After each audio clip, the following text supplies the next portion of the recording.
Hello friends, എല്ലാവർക്കും taste of മമ്മിയിലേക്ക് സ്വാഗതം. ഇന്ന് നമുക്ക് കോളിഫ്ലവർ കൊണ്ട് എല്ലാവർക്കും ഇഷ്ടപ്പെടുന്ന ഒരു നല്ല വിഭവമാണ് ഞാൻ ഉണ്ടാക്കാൻ പോകുന്നത്. അത് എങ്ങനെയാണെന്നും നമുക്ക് നോക്കാം. അത് സാധാരണ നമ്മൾ കോളിഫ്ലവർ കൊണ്ട് പല കറികളും ഉണ്ടാക്കും. അങ്ങനെയൊന്നുമല്ല, ഇന്ന് ഞാൻ ചെയ്യാൻ പോകുന്നത് കോളിഫ്ലവർ കൊണ്ട് നമുക്ക് എങ്ങനെയാണ് ഗോബി മഞ്ചൂരിയൻ ഉണ്ടാക്കുന്നതെന്ന് നോക്കാം. ഗോബി മഞ്ചൂരി ഉണ്ടാക്കുന്നതിനായിട്ട് ആവശ്യമുള്ള സാധനങ്ങൾ നമുക്ക് ആദ്യം കുറച്ച് കോളിഫ്ലവർ എടുത്തിട്ട് ഇതുപോലെ ചെറിയ ഫ്ലവറുകൾ ആക്കി തിളച്ച വെള്ളത്തിലിട്ട് ഉപ്പും ഇട്ട് വെള്ളം തിളപ്പിച്ച ശേഷം അതിൽ ഡിപ്പ് ചെയ്ത് ഒരു 10 മിനിറ്റ് വെച്ചേക്കണം. അത് കഴിഞ്ഞിട്ട് കോരിയെടുക്കുമ്പോൾ വെള്ളമെല്ലാം വാർന്നു പോകുമ്പോൾ അതിലുള്ള അഴുക്കും ചെറിയ പുഴുവോ എന്തെങ്കിലുമൊക്കെ ഉണ്ടെങ്കിൽ അതെല്ലാം പോകും. ഇങ്ങനെ നല്ല ചെറിയ ഫ്ലവറുകളാക്കി എടുക്കണം. ഇനി ഇതിന് ഒരു കോട്ടിംഗ് കൊടുക്കണം. അതിലേക്ക് ആവശ്യമുള്ള സാധനങ്ങൾ നമുക്ക് നോക്കാം. ആദ്യം നമുക്ക് കുറച്ച് കോൺഫ്ലവർ, ഒരു 2 ടീസ്പൂൺ കോൺഫ്ലവർ എടുക്കാം. 2 ടീസ്പൂൺ കോൺഫ്ലവർ എടുത്തു. ഇനി അതുപോലെ 2 ടീസ്പൂൺ മൈദ മാവ് എടുക്കാം. 2 ടീസ്പൂൺ മൈദ മാവ് എടുക്കും. ഇനി നമുക്കിതിലേക്ക് കളർ കിട്ടാൻ വേണ്ടി കുറച്ച് മുളക് പൊടി ചേർത്ത് കൊടുക്കുക. ഒരു 1/2 ടീസ്പൂൺ മുളക് പൊടി ചേർത്ത് കൊടുക്കുക. കാശ്മീരി ചില്ലിയാണ് നല്ലത്. അത് കഴിഞ്ഞ് അതിലേക്ക് ആവശ്യമുള്ള ഉപ്പ്, നമ്മൾ കോളിഫ്ലവർ ഉപ്പിട്ട് തിളപ്പിച്ച വെള്ളത്തിലിട്ടത് കൊണ്ട് ഈ മാവിലേക്ക് ആവശ്യമുള്ള കുറച്ച് ഉപ്പിട്ട് കൊടുക്കാം. നമുക്കൊരു 1/4 ടീസ്പൂൺ ഉപ്പിട്ട് കൊടുക്കാം. പിന്നെ ഇത് നമുക്ക് വെള്ളം ഒഴിച്ച് നന്നായിട്ട് കലക്കിയെടുക്കാം. നമുക്കിതിനെ മിക്സ് ചെയ്തെടുക്കാം.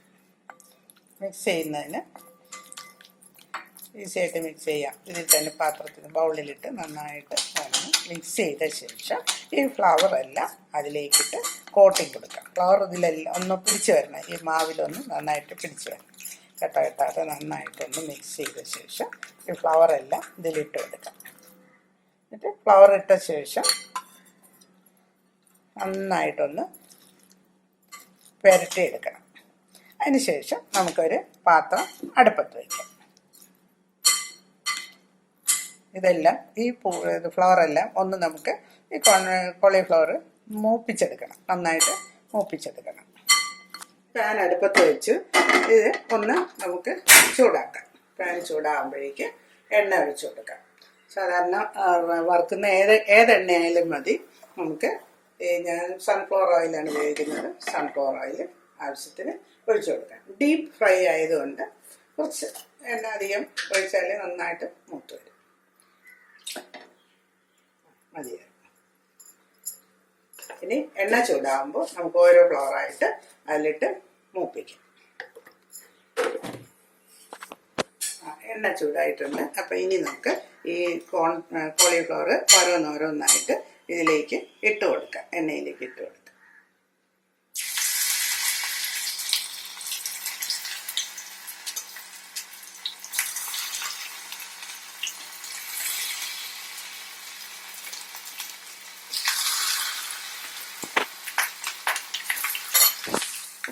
അത് മൂത്ത് തുടങ്ങി. കോളിഫ്ലവർ ഏതാണ്ടെല്ലാം ഗോൾഡൻ ബ്രൗൺ നിറത്തിലായി. ഗോൾഡൻ ബ്രൗൺ കളറിലാകുമ്പോഴേക്കും ഫ്ലവറെല്ലാം ഇതിൽ നിന്ന് കോരിയെടുത്ത് മാറ്റി വെക്കും. ഇനി അടുത്ത ട്രിപ്പ് നമുക്ക് ഇട്ട് കൊടുക്കാം. ഇതുപോലെ നമ്മൾ എല്ലാം ഗോൾഡൻ ബ്രൗൺ കളറിൽ വറുത്ത് കോരിയിട്ടുണ്ട്. ഇനി നമുക്കിതിന് നല്ല ക്രിസ്പി ആകണം എന്നുണ്ടെങ്കിൽ ഡബിൾ ഫ്രൈയിങ് ആണ് നല്ലത്. അപ്പോൾ നമുക്ക് ഒന്നുകൂടി ഇതിന് കോരിയിട്ട് നന്നായിട്ട് ഫ്രൈ ചെയ്ത് നല്ല ഡീപ്പ് ബ്രൗൺ കളറാകുമ്പോൾ എടുക്കാം. അപ്പോൾ നല്ല ക്രിസ്പി ആയിരിക്കും. ക്രിസ്പി ആയിട്ട് ആവശ്യമുള്ളവർ 2 പ്രാവശ്യം ഇതേപോലെ മൂപ്പിച്ചെടുക്കണം. ഇങ്ങനെയാണെങ്കിലും നല്ലതായിരിക്കും. പക്ഷേ ചിലർക്ക് നല്ല ക്രിസ്പി ആയിട്ടുള്ളതാണ് ഇഷ്ടം. അപ്പം അതുകൊണ്ട് ഞാൻ അങ്ങനെ ചെയ്ത് കാണിക്കാൻ വിചാരിക്കുന്നു. അപ്പം ഇതിന് 2 പ്രാവശ്യമായിട്ട് ഫ്രൈ ചെയ്യണം. ആദ്യം ഒന്ന് ഫ്രൈ ചെയ്ത് മാറ്റിയ ശേഷം തണുത്ത ശേഷം വീണ്ടും നമ്മൾ ഒന്നുകൂടി ഫ്രൈ ചെയ്യണം. അങ്ങനെ ഫ്രൈ ചെയ്യുമ്പോൾ നല്ല ക്രിസ്പി ആയിരിക്കും. ഇതുപോലെ ഡബിൾ ഫ്രൈ ചെയ്യുമ്പോൾ രണ്ടാമത് ഫ്രൈ ചെയ്യുമ്പോൾ നല്ല ഇതായിട്ട് സൗണ്ട് ഉണ്ടാകും, കിളിയിലാന്നൊരു സൗണ്ട് ഉണ്ടാകും. ഇതാണ് ഏറ്റവും നന്നായിട്ട് ക്രിസ്പി ആയിട്ട് നമുക്ക് ഫീൽ ചെയ്യുന്നത്. അല്ലാത്തത് കറിക്ക് വളരെ നന്നായിരിക്കും. പക്ഷെ കുറച്ചുകൂടി ക്രിസ്പി ആഗ്രഹിക്കുന്നുണ്ടെങ്കിൽ രണ്ടാമത് ഫ്രൈ ചെയ്യുമ്പോൾ brown, light brown colour, golden brown colour മാറിയിട്ട് ശകലം കൂടി ബ്രൗൺ കളർ ആകുമ്പോഴേക്കും നമുക്ക് കോരിയെടുക്കാം. ഇതുപോലെ സൗണ്ട് നല്ല ഹൈ ഫ്ലെയിമിലിട്ട് രണ്ടാമത് ഫ്രൈ ചെയ്യണം. അപ്പോൾ ആ എണ്ണയുടെ ചൂടും ഇതിൻ്റെ ഒരിക്കൽ ഫ്രൈ ചെയ്തതിൻ്റെ ഒരു ചൂടും എല്ലാം കൂടെ നല്ല ഒരു ഇതായിട്ട് ആകുമല്ലോ, നന്നായിട്ട് മൊരിഞ്ഞ് കിട്ടും. അതിനാണ് ഈ രണ്ടാമത് ഫ്രൈ ചെയ്യുന്നത്, ഡീപ് ഫ്രൈ ചെയ്യുന്നത്. ഓക്കെ, ഇത് കറക്റ്റ് പരുവമായി. ഇനി നമുക്കിത് കോരി മാറ്റാം. ഓക്കെ, ഇതിലാക്കിയിട്ട് കോരി മാറ്റാം.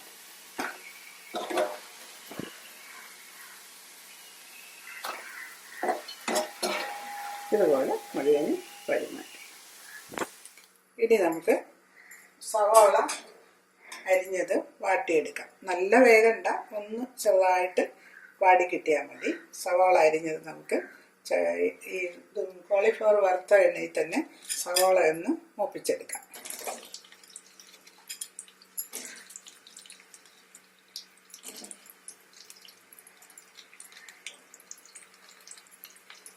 സവാള ഇതുപോലെ ഏതാണ്ട് മൂത്ത് വന്നിട്ടുണ്ട്. ഇതുപോലെ കണ്ണാടി പരുവാകുമ്പോഴേക്ക് നമുക്ക് ക്യാപ്സിക്കം ഇട്ട് കൊടുക്കാം.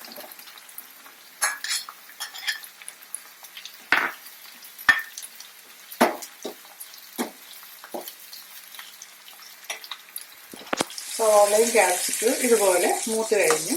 ഇനി നമുക്ക് ഇതിലേക്ക് ഒരു പൊടിക്ക് ഉപ്പിട്ട് ഒന്നുകൂടി സോട്ട് ചെയ്ത് കോരി മാറ്റാം. ഇതിലേക്ക് ആവശ്യമുള്ള ഉപ്പ്, സവാളയ്ക്കും ക്യാപ്സിക്കത്തിന് ആവശ്യമുള്ള ഒരു പൊടിക്ക് ഉപ്പിട്ട് കൊടുക്കാം. ഉപ്പിട്ട ശേഷം നമുക്കിതിനെ ഒന്നുകൂടി സോട്ട് ചെയ്ത് വാങ്ങി വയ്ക്കാം. ഇത് വളരെ അധികം ഇതായിട്ട് മൂത്ത് വരണ്ട, എന്നാൽ ഒന്ന് വെന്ത് കിട്ടിയാൽ മതി. ക്യാപ്സിക്കം ഏതാണ്ട് ഒന്ന് വാടി കിട്ടിയാൽ മതി. ഇനി നമുക്കിതിനെ ഒരു പാത്രത്തിലോട്ട് കോരി മാറ്റാം.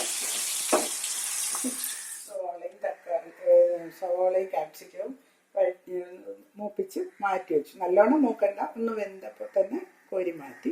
ഇനി നമുക്ക് വെളുത്തുള്ളി ഇട്ട് അത് ചട്ടിയിൽ എണ്ണയെല്ലാം മാറ്റി വെച്ചിട്ട് കുറച്ച് ഒരു സ്പൂൺ എണ്ണ വെച്ച് അതിൽ വെളുത്തുള്ളി ഇട്ട് ഇനി നമുക്ക് ഗ്രേവി ഉണ്ടാക്കുന്നതാണ് പരിപാടി. അപ്പോൾ അതിലേക്ക് കുറച്ച് ഒരു 4-5 അല്ലി ചെറിയ വെളുത്തുള്ളി അരിഞ്ഞത് ചേർത്ത് വെക്കുക. ഇത് നന്നായിട്ട് മൂപ്പിച്ചെടുക്കണം. ഇത് മൂത്ത മണം വരുന്ന സമയത്ത് ഒരു പച്ചമുളക് ചെറുതായിട്ട് അരിഞ്ഞത് ഇട്ട് കൊടുക്കാം.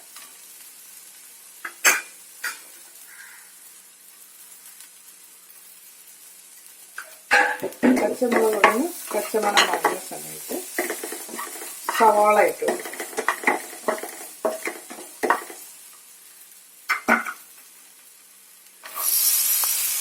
ചെറുതായിട്ട് അരിഞ്ഞ സവാള, പൊടിയായിട്ട് അരിഞ്ഞ സവാള, ഒരു സവാളയാണ് ഞാൻ അരിഞ്ഞത്. ഒരിടത്തരം സവാള പൊടിയായിട്ട് അരിഞ്ഞത് ഇട്ട് കൊടുക്കാം. അതിൽ വെളുത്തുള്ളിയും പച്ചമുളകും നന്നായിട്ട് സോഫ്റ്റായിട്ടുണ്ട്, നന്നായിട്ട് മൂത്ത് വന്നിട്ടുണ്ട്. ഇതിലേക്ക് ഇത്രയും സാധനത്തിന് ആവശ്യമുള്ള ഒരു 1/4 ടീസ്പൂൺ ഉപ്പ് കൂടി ഇട്ട് കൊടുക്കും. ബാക്കി എല്ലാത്തിനും ഞാൻ ഉപ്പ് ആവശ്യത്തിന് ഇട്ടിട്ടുണ്ട്. അപ്പോൾ ഇതിൻ്റെ ആവശ്യം ഇനി സോയാ സോസ് ഒഴിക്കുന്നുണ്ട്, അത് ഉപ്പ് അധികം വേണ്ട. അപ്പോൾ ഇത്രയ്ക്കും വേണ്ടിയുള്ള ഒരു 1/4 ടീസ്പൂൺ ഉപ്പ് കൂടി ഇട്ട് കൊടുക്കും. ഇത് നന്നായിട്ട് മൂത്ത് നല്ല ബ്രൗൺ കളർ ആകുമ്പോഴേക്ക് നമുക്ക് സോസ് ഒഴിച്ചു കൊടുക്കും. ഇതിലേക്ക് ഏതാണ്ട് ബ്രൗൺ കളർ ആയിട്ടുണ്ട്, നന്നായിട്ട് മൂത്ത് വന്നിട്ടുണ്ട്. ഇനി ഇത് നമുക്ക് സോസ് ഒഴിച്ചു കൊടുക്കും.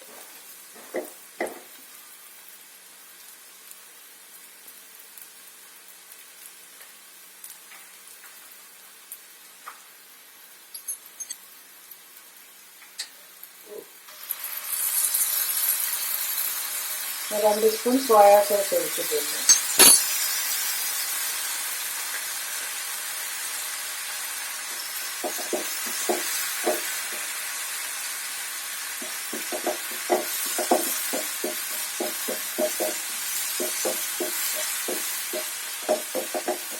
ഈ ചെമ്മിലാക്കി കൊടുക്കാം. എന്നിട്ട് സോയാ സോസ് ഒന്ന് മൂത്ത് വരുമ്പോൾ ഇതിലേക്ക് ഒരു സ്പൂൺ ചില്ലി സോസ് ഒഴിച്ചു.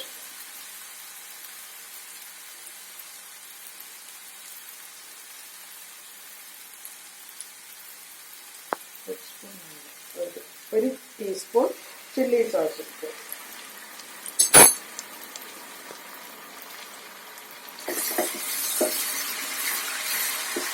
ചില്ലി സോസ് ഒന്ന് മൂത്ത് വരുമ്പോഴേക്ക് ടൊമാറ്റോ സോസ് ഇട്ടു. 2 ടേബിൾ സ്പൂൺ ടൊമാറ്റോ സോസ് നന്നായിട്ട് മൂക്കട്ടെ.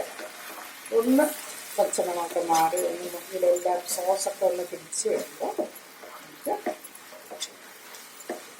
വറുത്ത് വെച്ചിരിക്കുന്ന ക്യാപ്സിക്കം, സവാള, കോളിഫ്ലവർ ഇതിത്രയും ചേർത്ത് കൊടുക്കാം. അതിന് മുമ്പായിട്ട് നമുക്ക് കുറച്ച് ഗ്രേവിക്കൊന്ന് കട്ടി കിട്ടാൻ വേണ്ടി ആദ്യം കുറച്ച് ഗ്രേവി വേണമല്ലോ, അതിലേക്ക് ഒരു 1/2 ഗ്ലാസ് വെള്ളം ഒഴിച്ചു കൊടുക്കും.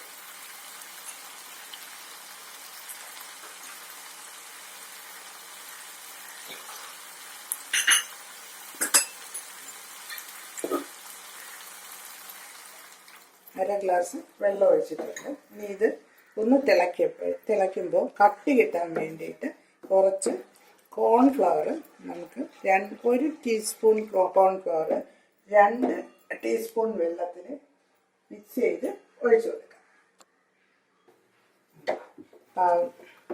ഇത് ഏതായാലും നമുക്ക് നല്ലവണ്ണം തിളച്ച് വരുമ്പോഴേക്ക് ഒന്ന് കുറുകി കിട്ടാൻ വേണ്ടിയിട്ട് ഒരു ഗ്രേവിക്ക് ഒരു കട്ടി കിട്ടാനായിട്ട് നമുക്ക് കോൺഫ്ലവറും 1 ടീസ്പൂൺ കോൺഫ്ലവർ 2 ടീസ്പൂൺ വെള്ളത്തിൽ കലക്കി ഇതിലോട്ട് ഒഴിച്ചു കൊടുത്താൽ മതി.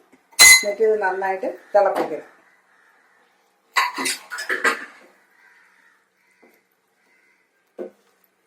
ഗ്രേവി നല്ല തിക്കായി കിട്ടാനായിട്ടാണ് അങ്ങനെ ചെയ്യുന്നത്. സോസിലൊക്കെ ഉപ്പുള്ളത് കൊണ്ട് എനിക്കൊരു ഉപ്പിൻ്റെ ആവശ്യം ഉണ്ടാവില്ല. സോസ് നല്ല കട്ടിയായി വരും. അപ്പോൾ ഇതാ നല്ല കട്ടിയായി വന്നിട്ടുണ്ട്. ഇന്നത്തെ ടിപ്പ് ഞാൻ പറയാം. ഇന്നത്തെ ടിപ്പ് പാവയ്ക്ക കറി വയ്ക്കുമ്പോൾ, പാവയ്ക്ക വറുക്കുക, പൊരിക്കുക, തോരൻ വയ്ക്കുക, ഇങ്ങനെ പാവയ്ക്ക എന്ത് തന്നെ കറി വയ്ക്കുമ്പോഴും അരി കഴുകിയ വെള്ളത്തിൽ തീ സിമ്മിലോട്ടാക്കാം. അരി കഴുകിയ വെള്ളത്തിൽ പാവയ്ക്ക ഇട്ട് വെച്ചിട്ട് ഒരു 5 മിനിറ്റ് ഇട്ട് വെച്ചിട്ട് കഴുകിയെടുത്ത് അരിഞ്ഞ് കറി വെച്ചാൽ പാവയ്ക്കയുടെ കയ്പ്പ് രുചി കുറഞ്ഞു കിട്ടും. ഇനി നമുക്ക് ഈ ഗ്രേവി നല്ല കട്ടിയായി തിക്കായിട്ട് വന്നിട്ടുണ്ട്. ഇതിലേക്ക് നമുക്ക് മറ്റ് ചേരുവകളെല്ലാം ചേർത്ത് കൊടുക്കാം. ആദ്യം കോളിഫ്ലവർ ഇട്ട് കൊടുക്കാം. അതിൻ്റെ വറുത്ത് വച്ചിരിക്കുന്ന ക്യാപ്സിക്കവും സവാളയും ചേർത്ത് കൊടുക്കാം. എന്നിട്ട് നമുക്കിതിനെ നന്നായിട്ട് മിക്സ് ചെയ്ത് പിടിപ്പിക്കണം. ഈ ഗ്രേവിയെല്ലാം ഇതിൽ നന്നായിട്ട് മിക്സ് ചെയ്ത് വരണം. അപ്പോഴേക്കും കറി റെഡിയായി കഴിയും. ഇതാണ് ഇന്നത്തെ നമ്മുടെ കോളിഫ്ലവർ കറി. ഇനി ഇത് നമുക്ക് ഒരു ഡിഷിലോട്ട് മാറ്റാം. ഇത് മാറ്റിയ ശേഷം ഞാൻ നിങ്ങൾക്ക് ഇതിൻ്റെ പറയാം. ഇതിൽ നമുക്ക് സാധാരണ ചോറിൻ്റെ കൂടെയും ഫ്രൈഡ് റൈസിൻ്റെ കൂടെയും എല്ലാത്തിൻ്റെ കൂടെയും കഴിക്കാൻ പറ്റിയ ഒരു വെജിറ്റേറിയൻ വിഭവമാണിത്. ചിക്കനോ മട്ടനോ കഴിക്കാത്തവർക്ക് പറ്റിയ ഒരു കറിയാണിത്. ഇത് നമുക്ക് ഒരു പാത്രത്തിലോട്ട് നമുക്കിതിൽ കുറച്ച് മല്ലിയില ഇട്ട് കൊടുക്കാം. ഒരു മണത്തിനും ടേസ്റ്റിനും ഒക്കെ വേണ്ടിയിട്ട് മല്ലിയില ഇട്ട് കൊടുക്കാം. അങ്ങനെ നമ്മുടെ സ്വാദിഷ്ടമായ കോളിഫ്ലവർ ഗോബി മഞ്ചൂരി റെഡി ആയിട്ടുണ്ട്. കോളിഫ്ലവർ കറി ഗോബി മഞ്ചൂരി റെഡി ആയിട്ടുണ്ട്. ഇങ്ങനെ നമുക്ക് ഗോബി മഞ്ചൂരി ഉണ്ടാക്കാം. ഇനി നിങ്ങളെല്ലാവരും ഇത് കാണണം. സബ്സ്ക്രൈബ് ചെയ്യാനും ലൈക്ക് ചെയ്യാനും ഷെയർ ചെയ്യാനും മറക്കരുത്. ബൈ.